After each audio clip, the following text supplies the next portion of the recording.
कोशिश टीवी के तमाम देखने और सुनने वाले नाजरीन को अस्सलामु अलैकुम। नाजरीन गिरामी, खालिद रजी अल्लाह ताला अन्हो को मालूम नहीं था कि अल्लाह की अभी मदद और उनकी मुंतजिर है। अमीरुल मोमिनीन अबू बकर रजी अल्लाह ताला अन्हो ने शुमाल मशरिक अरब के इलाकों में आबाद 3 कबीलों के सरदारों को पैगाम भेजा था कि अपने अपने कबीलों के ज्यादा से ज्यादा ऐसे आदमी मुसन्ना बिन हारिसा के पास ले जाएं जिन्हें जंग का तजर्बा हो और जो पीठ दिखाने वाले ना हो। उन्हें यह भी लिखा गया था कि खालिद रजी अल्लाह ताला अन्हु अपनी फौज लेकर आ रहा है और वो उनका और अपने लश्कर का सालार आला होगा। अबला और दीगर ऐसे इलाके जहां अरबी मुसलमान ईरानियों के महकूम थे, सूरत हाल कुछ और ही हो चुकी थी। पहले मुसन्ना बिन हारिसा ने इन बस्तियों के चंद एक जोशीले नौजवानों को ईरानियों की फौजी चौकियों और फौजी काफिलों पर शब खून मारने के लिए अपने साथ रखा हुआ था, लेकिन अब इस महकूम आबादी में से एक फौज तैयार करनी थी। कुछ फौज तो उसने अपने कबीले बकर बिन वाइल से तैयार कर ली थी, जो मदीना के एक सालार आला अला बिन हदरिमी के दोष बदोश इराक के सरहद के इलाकों में मुर्तदीन के खिलाफ लड़ी भी थी। मुसन्ना ने ईरानियों के महकूम मुसलमानों को इतला भेज दी थी कि जिस कदर जवान आदमी वहां से निकल कर बाहर आ सके आ जाए। मुसलमानों का वहां से निकलना खतरे से खाली नहीं था, क्योंकि जरतश्तों की फौज मुसलमानों की बस्तियों पर कड़ी नजर रखती थी। उन्हें मालूम था कि उन पर शब खून मारने वाले यही मुसलमान हैं। अब ईरान के फौज को नए हुकाम मिले थे। यह हुकाम जारी करने वाला इराकी सूबे का हाकम हरमस था। चंद ही दिन पहले का वाकया था कि खालिद रजी अल्लाह ताला अन्हो का एलची हरमस के दरबार में पहुंचा। ये शहनशाहों का दरबार था। हरमस को जब इत्ला दी गई कि मदीना के सलार खालिद रजी अल्लाह ताला अन्हो का एलची आया है, तो हरमस ने चेहरे पर नफरत और रौनियत के इशार पैदा कर लिए थे। मैं किसी मुसलमान की सूरत नहीं देखना चाहता, उसने कहा था, लेकिन मैं देखना चाहता हूँ कि वो क्यों आया है। जरतश्त की कसम, एक दरबारी ने उठकर हरमस से कहा, खालिद रजी अल्लाह अन्हो का एलची कोई पैगाम लाया होगा जो उसकी अपनी मौत का पैगाम साबित होगा, ले आओ उसे अंदर। हरमस ने कहा। खालिद रजी अल्लाह ताला अन्हो का एलची 2 मुहाफिजों के साथ बड़े तेज कदम उठाता हरमस के दरबार में दाखिल हुआ और सीधा हरमस की तरफ गया। 2 बर्छी बरदारों ने सामने आकर उसे रोका, लेकिन वो दोनों के दरमियान से गुजर कर हरमस के सामने जा खड़ा हुआ। अस्सलामु अलैकुम, एलची ने कहा। हरमस आतिश परस्त को खालिद बिन वलीद रजी अल्लाह ताला अन्हो सलारे मदीना का सलाम पहुंचे, जिनका एक पैगाम लाया हूँ। हम उस सलार का सलाम कबूल नहीं करेंगे जिसके एलची में इतनी भी तमीज नहीं कि हमारे जाहु जलाल को पहचान सके। हरमस ने हकारत से कहा, क्या मदीना में जंगली और गवार आबाद हैं? क्या तुम्हें बताया नहीं गया कि तुम एक शाही दरबार में जा रहे हो? तुम्हें दरबार के आदाब भी नहीं सिखाए गए।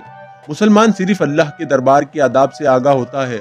एलची ने जुर्रत से सर कुछ और ऊंचा कर कर कहा, उस इंसान को इस्लाम कोई हैसियत नहीं देता जो अल्लाह के बंदों पर अपना और अपने दरबार का रोब गांठता है। मैं तुम्हारा दरबारी नहीं, उस सालार का एलची हूँ जिसे अल्लाह के रसूल सल्लल्लाहु अलैहि वसल्लम ने अल्लाह की तलवार कहा है। हरमस के सामने वो तलवार कुंद हो जाएगी। हरमस ने फिरौनों के से लहजे में कहा और हाथ बढ़ाकर तकब्बुराना लहजे में बोला, लाओ तुम्हारे अल्लाह की तलवार ने क्या पैगाम भेजा है।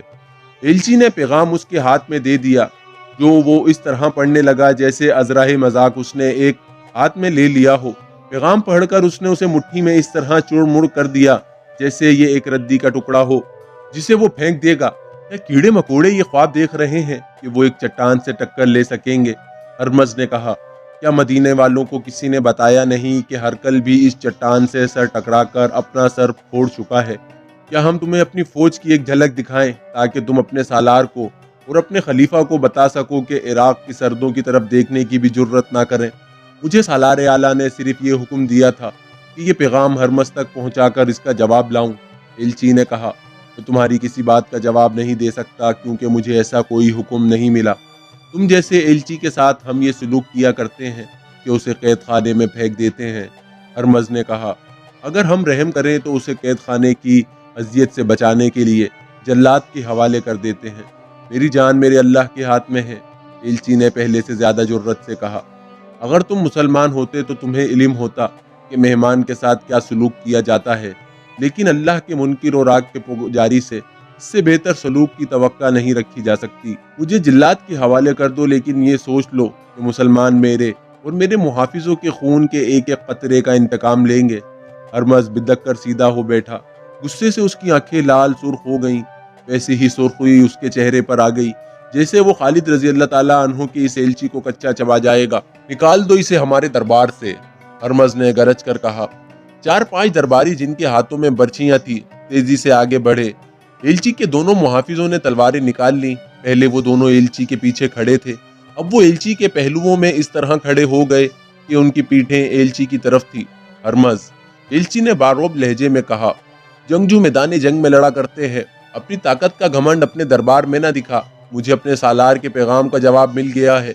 तुझे हमारी कोई शर्त कबूल नहीं, क्या यही है तेरा जवाब?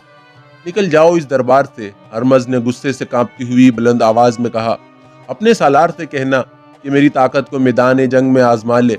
हरमज के बर्छी बरदार दरबारी उसके इशारे पर रुक गए थे। एलची के मुहाफिजों ने तलवारें नियामों में डाल ली। एलची पीछे को मुड़ा और तेज कदम उठाता हुआ दरबार से निकल गया। दोनों मुहाफिज उसके पीछे पीछे जा रहे थे। हरमज ने मुट्ठी खोली जिसमें खालिद रजी अल्लाह ताला अन्हु का पैगाम चूड़-मुड़ किया हुआ था। चूंकि ये पैगाम बारीक खाल पर लिखा हुआ था, इसलिए ये मुट्ठी खोलते ही सीधा हो गया। हरमज ने ये पैगाम फारिस के शहंशाह उर्द शहर की तरफ इस इत्तला के साथ भेज दिया कि वो मुसलमानों के मुकाबले के लिए फौरी तौर पर सरहद की तरफ कूच कर रहा है और वो मुसलमानों को सरहद से दूर ही खत्म कर देगा। हरमज का इकबाल बुलंद हो। उसके एक दरबारी ने कहा, जिस दुश्मन को आप सरहद से दूर खत्म करना चाहते हैं वो पहले ही सरहद के अंदर मौजूद है। हरमज ने सवालिया निगाहों से उसकी तरफ देखा। ये वो अरबी मुसलमान है, उस दरबारी ने कहा, जो दजला और फरात के उस इलाके में आबाद हैं जहाँ ये दोनों दरिया मिलते हैं। ये इलाका उबला तक चला जाता है। उन्होंने कभी की सल्तनत ईरान के खिलाफ जंग शुरू कर रखी है। मदीना वालों ने हम पर हमला किया तो ये मुसलमान उनसे मिल जाएंगे। मैं एक अर्ज करने की जरूरत करता हूँ, एक फौजी मुशीर ने कहा। कई दिनों से इतलाएं मिल रही हैं कि मुसलमान जो लड़ने के काबिल हैं यानी जवान हैं वो अपनी बस्तियों से गायब होते जा रहे हैं। वो यकीनन मुसन्ना बिन हारिसा तक पहुंच रहे हैं। इसमें कोई शक नहीं कि वो फौज की सूरत में मुनज़्ज़िम हो रहे हैं। क्या तुमने फरार का ये सिलसिला रोकने के लिए कोई कार्रवाई की है? हरमज ने पूछा। फौजी दस्ते बाकायदा निगरानी कर रहे हैं, फौजी मुशीर ने जवाब दिया। उसके बावजूद मुसलमान गायब हो रहे हैं। हरमज ने गुस्से और तंज से कहा, सरहदी चौकियों को अभी हुक्म भेजो कि मुसलमानों की बस्तियों पर छापे मारते रहें। हर बस्ती की तमाम आबादी को बाहर निकाल कर देखें कि कितने आदमी गायब हैं और वो कब से गायब हैं। जिस घर का आदमी गायब हो उस घर को आग लगा दो। कोई मुसलमान सरहद की तरफ जाता नजर आए तो उसे पकड़कर कत्ल कर दो या दूर से उस पर तीर चला दो। उस इलाके में मुसलमानों की एक बस्ती थी जो सरहद के बिल्कुल करीब थी। ईरानी फौज की थोड़ी सी नफरी ने इस बस्ती में जाकर ऐलान किया कि बच्चे से बूढ़े तक बाहर निकल आए। सिपाहियों ने घरों में घुस घुस कर लोगों को बाहर निकालना शुरू कर दिया। औरतों को अलग और मर्दों को अलग खड़ा कर लिया गया। सिपाहियों का अंदाज बड़ा ही जालिमाना था। वो गालियों की जबान में बातें करते थे और हर किसी को धक्के दे देकर इधर से उधर करते थे। उन्होंने ऐलान किया कि उन आदमियों के नाम बताए जाएं और उनके घर दिखाए जाएं जो बस्ती में नहीं है। तमाम आबादी खामोश रही। जवाब दो, ईरानी कमांडर ने गुस्से से चिल्लाते हुए कहा। उसे कोई जवाब न मिला। कमांडर ने आगे बढ़कर एक बूढ़े आदमी को गिरेबान से पकड़कर अपनी तरफ घसीटा और उससे पूछा कि इस हुजूम में कौन कौन नहीं है। मुझे मालूम नहीं, बूढ़े ने जवाब दिया। कमांडर ने नियाम से तलवार निकालकर बूढ़े के पेट में घोंप दी और तलवार जोर से बाहर को खींची। बूढ़ा दोनों हाथ पेट पर रखकर गिर पड़ा। कमांडर एक बार फिर लोगों की तरफ मुतवज्जा हुआ। अचानक एक तरफ से 8-10 घोड़े सर पर दौड़ते आए। उनके सवारों के हाथों में बर्छियां थी। ईरानी फौज देखने भी ना पाए थे कि ये कौन है। उनमें से कई एक के जिस्मों में बर्छियां उतर चुकी थी और घोड़े जिस तरह आए थे उसी तरह सर पर दौड़ते बस्ती से निकल गए। ईरानी फौज की तादाद 40-50 थी। उनमें भगदड़ मच गई। उनमें से 8-10 आदमी जमीन पर पड़े तड़प रहे थे। घोड़ों के कदमों की धमक सुनाई दे रही थी जो दूर हटती जा रही थी और अब फिर करीब आने लगी थी। अब फौजियों ने भी बर्छियां और तलवारें तान ली और उस तरफ देखने लगे जिधर से घोड़ों की आवाजें आ रही थी। पीछे से बस्ती की आबादी उन पर टूट पड़ी। इन सिपाहियों में से वही जिंदा रहे जो किसी तरफ भाग निकले थे। जब सवार बस्ती में पहुंचे तो उन्हें घोड़े रोकने पड़े क्योंकि उनके रास्ते में बस्ती के लोग घायल थे जो ईरानी फौज का कुछ तो खून कर रहे थे। इससे पहले मुसलमानों ने यूं खुले बंदों ईरानी फौज पर हमला करने की जरूरत कभी नहीं की थी। एक ईरानी सिपाही पर हाथ उठाने की सजा ये थी कि हाथ उठाने वाले के पूरे खानदान को खत्म कर दिया जाता था। अब यहाँ के मुसलमान इसलिए दलेर हो गए थे कि उन्हें इत्तला मिल चुकी थी कि मदीना की फौज आ गई है। जिन सवारों ने ईरानी फौजियों पर हमला किया था वो कुछ इस बस्ती के रहने वाले जवान थे, कुछ दूसरी बस्तियों के। یہ محض اتفاق تھا کہ وہ مثنہ بن حارثہ کی طرف جاتے ہوئے اس بستی کے قریب سے گزر رہے تھے۔ انہوں نے اس بستی کی آبادی کو باہر کھڑے دیکھا اور ایرانی فوجیوں کو بھی دیکھا۔ وہ چھپ کر آگے نکل سکتے تھے، لیکن ایرانی کمانڈر نے بوڑھے کے پیٹ میں تلوار گھونپی تو سب نے آپس میں صلاح مشورہ کیے بغیر گھوڑوں کے رخ اس طرف کر لیے۔ ایرانی فوجیوں نے تو انہیں جاتے ہوئے دیکھا ہی نہیں تھا۔ یہ اللہ کی مدد تھی جو اس مظلوم بستی کو بروقت مل گئی۔ یہ بستی تو خوش قسمت تھی کہ اسے مدد مل گئی اور ایرانیوں کی بھیانک سزا سے بچ گئی۔ مسلمانوں کی دوسری بستیوں پر تو جیسے قیامت ٹوٹ پڑی تھی۔ ہر بستی کے ہر گھر کی تلاشی ہو رہی تھی۔ یہ دیکھا جا رہا تھا کہ کتنے آدمی غائب ہو چکے تھے۔ ہر بستی میں ایرانی کئی آدمیوں کو قتل کر رہے تھے۔ بعض مکانوں کو انہوں نے نظر آتش بھی کر دیا تھا۔ 3-4 روز یہ سلسلہ جاری رہا۔ اس کے بعد ایرانی فوج کو بستیوں کی طرف توجہ دینے کی مہلت نہ ملی۔ ہرمز اپنی فوج لے کر آ گیا۔ سرحدی فوج کو بھی اس نے اپنے ساتھ لے لیا اور سرحد سے نکل گیا۔ اس کا ارادہ یہ تھا کہ خالد رضی اللہ تعالیٰ عنہ کو وہ سرحد سے دور روک لے گا۔ ہرمز کی پیش قدمی بہت تیز تھی۔ مارچ کا تیسرا ہفتہ تھا جب خالد رضی اللہ تعالیٰ عنہ نے یمامہ سے 10,000 فوج لے کر کوچ کیا تھا۔ یہ محرم کا مہینہ تھا۔ ان کی پیش قدمی بھی بہت تیز تھی۔ ہرمز اپنی فوج کے ساتھ اپنی سرحد سے بہت دور کاظمہ کے مقام پر پہنچ گیا اور فوج کو وہیں خیمہ زن کر دیا۔ یہ مقام یمامہ اور ابلا کے راستے میں پڑتا تھا۔ ہرمز کو معلوم نہیں تھا کہ اس کی پیش قدمی کو دیکھنے والے موجود ہیں۔ خالد رضی اللہ تعالیٰ عنہ ابھی کاظمہ سے دور تھے کہ انہیں عراق کی سمت سے آتے ہوئے دو شتر سوار ملے۔ انہوں نے خالد رضی اللہ تعالیٰ عنہ کو بتایا کہ زرتشتوں کی فوج کاظمہ میں خیمہ زن ہے۔ خالد رضی اللہ تعالیٰ عنہ نے وہیں سے رستہ بدل دیا۔ یہ شتر سوار مثنہ کے بھیجے ہوئے تھے۔ انہوں نے خالد رضی اللہ تعالیٰ عنہ کو یہ بھی بتایا کہ وہ عدیر کے مقام تک اس طرح پہنچ جائیں کہ زرتشتوں کی فوج کے ساتھ اس کی ٹکر نہ ہو۔ شتر سواروں نے خالد رضی اللہ تعالیٰ عنہ کو ایک خوشخبری یہ سنائی کہ ان کے لیے 8,000 نفری کی فوج تیار ہے۔ یہ فوج اس طرح تیار ہوئی تھی کہ مثنہ بن حارثہ، مذعور بن عدی، ہرمل اور سلمہ نے 2,000 لڑنے والے جوان اکٹھے کر لیے تھے۔ اس طرح خالد رضی اللہ تعالیٰ عنہ کی فوج کی تعداد 18,000 ہو گئی۔ خالد رضی اللہ تعالیٰ عنہ نے اپنی پیش قدمی کا رستہ اس طرح بدل دیا کہ کاظمہ کے دور سے گزر کر عدیر تک پہنچ سکے، لیکن ہرمز کے جاسوس بھی صحرا میں موجود تھے۔ انہوں نے خالد رضی اللہ تعالیٰ عنہ کے لشکر کو دور کے رستے سے جاتے دیکھ لیا۔ آگے وہ رستہ تھا جو حدیر سے نباج کی طرف جاتا تھا۔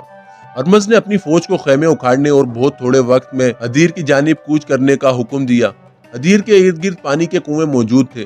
ہرمز نے وہاں خالد رضی اللہ تعالیٰ عنہ سے پہلے پہنچ کر خیمے گاڑ دیے۔ اس طرح پانی ایرانیوں کے قبضے میں چلا گیا۔ خالد رضی اللہ تعالیٰ عنہ ابھی حدیر سے کچھ دور تھے کہ ایک بار پھر دونوں شتر سوار ان کے رستے میں آ گئے اور خالد رضی اللہ تعالیٰ عنہ کو اطلاع دی کہ دشمن حدیر کے مقام پر پانی کے کنووں پر قابض ہو چکا ہے۔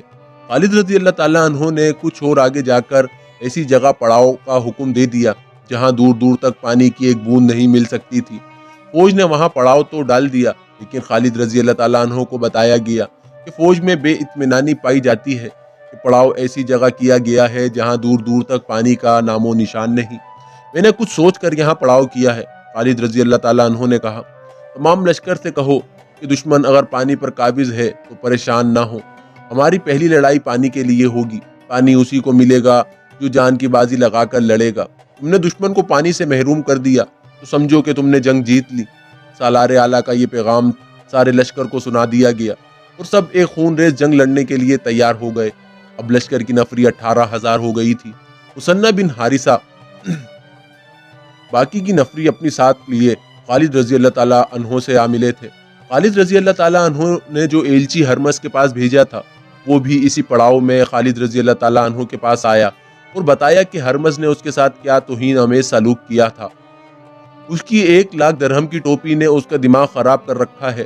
مثنہ بن حارثہ نے جو پاس ہی بیٹھا ہوا تھا کہا، خدا یہ نہیں دیکھتا کہ کس انسان کے سر پر کیا رکھا ہے، خدا تو دیکھتا ہے کہ اس کے سر کے اندر کیا ہے، اس کے عزائم کیا ہے اور اس کی نیت کیا ہے اور وہ سوچتا کیا ہے۔ 1,00,000 درہم کی ٹوپی؟ خالد رضی اللہ تعالیٰ عنہ نے حیران ہو کر پوچھا، کیا ہرمز اتنی قیمتی ٹوپی پہنتا ہے؟ فارس کی شہنشاہی کا ایک دستور ہے، مثنہ بن حارثہ نے جواب دیا۔ ان کے ہاں حسب و نسب اور حیثیت کو دیکھ کر اس کے مطابق ٹوپی پہنائی جاتی ہے جو ان کے شہنشاہ کی طرف سے عطا ہوتی ہے۔ زیادہ قیمتی ٹوپی صرف وہ افراد پہنتے ہیں جو اعلیٰ حسب و نسب کے ہوں اور جنہوں نے رعایا میں بھی اور شاہی دربار میں بھی توقیر اور وجاہت حاصل کر رکھی ہو۔ उस वक्त हरमस सबसे ज्यादा कीमती टोपी पहनता था।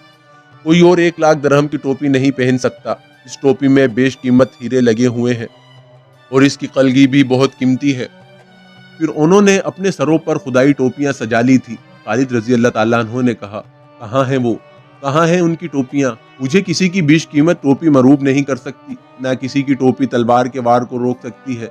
मुझे ये बताओ कि आतिश परस्तों की फौज लड़ने में कैसी है और मैदान जंग में कितनी तेजी से नकलो हरकत कर सकती है। फारिस के सिपाहियों की जर्रा और हथियार देखकर खौफ सा आता है। मुसन्ना बिन हारिसा ने खालिद रजी अल्लाह ताला अन्हु को बताया, सर पर लोहे की जंजीरों के खुर्द, बाजुओं पर किसी और धात के खोल और टांगे आगे की तरफ से मोटे चमड़े या धात से महफूज की हुई। हथियार इतने कि हर सिपाही के पास एक बर्छी, एक तलवार, एक वजनी गुर्द, एक कमान और एक तरकश होती है, जिसमें हर सिपाही 23 तीर रखता है। और लड़ने में कैसे हैं? जुर्रत और अकल से लड़ते हैं। मुसन्ना बिन हारिसा ने जवाब दिया, उनकी दिलेरी मशहूर है। मुसन्ना, खालिद रजी अल्लाह ताला अन्हों ने कहा, क्या तुमने महसूस नहीं किया कि आतिश परस्तों के सिपाही कितने कमजोर हैं और उनकी जुर्रत की हद क्या है? और उनकी जुर्रत की हद क्या है? उनकी जुर्रत की हद आहनी खुर्द और बाजुओं और टांगों पर चढ़े हुए खोलों तक है। वो नहीं जानते कि जज्बा लोहे को काट दिया करता है। लोहे की तलवार और बर्छी की उन्नी जज्बे को नहीं काट सकती। जर्रा और धात या चमड़े के खोल हिफाजत के झूठे दावेदार होते हैं। एक खोल कट गया तो सिपाही अपने आप को गैर महफूज समझने लगता है। फिर उसमें इतनी जुर्रत रह जाती है कि वो अपने आप को बचाने की और भागने की कोशिश करता है। अल्लाह के सिपाहियों की ज़र्रा इसका अकीदा और ईमान है। मैं तुम्हें फारसियों की एक और कमजोरी दिखाऊं? खालिद रजी अल्लाह ताला अन्हों ने कासिद से कहा, सलारों और कमांडारों को फौरन बुलाओ।